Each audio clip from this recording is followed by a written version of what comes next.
Hi, fifth grade instrumentalists. This is Mr.Klopchin, and today we're going to be talking about how to take proper care of your tuba or your euphonium. So the first thing we're going to talk about is how to empty your spit on the tuba and the euphonium. Pretty easy.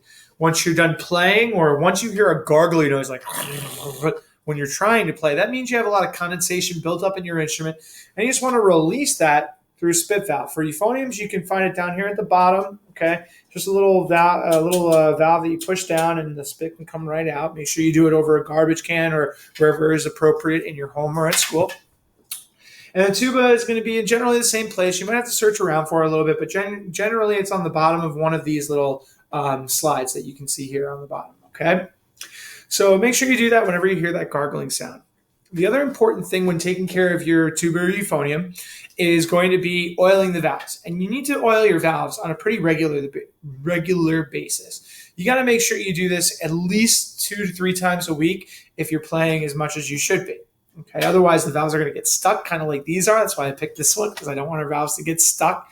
And what you're going to do to get this started is you're going to start by unscrewing the valve cap. That's this thing right here. You don't want to unscrew this. This is not going to help you. You want to unscrew the valve cap, okay?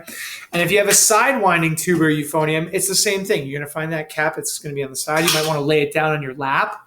For me, since I've got my up and down one, I'm just going to unscrew the cap right here. I'll pull the valve out about halfway. It might fall back in. I'm going to grab my valve oil. If you don't have valve oil right now, make sure you get a bottle. My bottle, even though my bottle is not even all the way filled, I would say this type of bottle should get you through the entire school year, even with doing it 2 to 3 times a week, and you'll see why. So what you're going to do is you're going to kind of lift that valve about halfway out, and you're going to put a drop of valve oil on the side. You notice I didn't stick it in the hole. We don't want to stick it in the hole. That's not where the valve oil goes. The valve oil goes on the silver part right here. Then I twist my valve, and I do it again on the other side. Make sure you're doing this. If you're doing it on your lap like I am, make sure you have a towel covering your clothes, or you might want to do it on a table, because the oil, if it gets on your clothes, it will ruin your clothes. And we don't want to ruin your clothes, right? So once you've got the valve oil on the valve, you kind of just push it up and down and kind of twist it all around to get the valve oil everywhere inside the valve. And then you're going to notice, please don't take the valve out, but I just wanted to show you something. There's a little white thing that we call a valve guide, and it kind of sticks out a little bit. You can see that. And what you want to do is you want to line that up.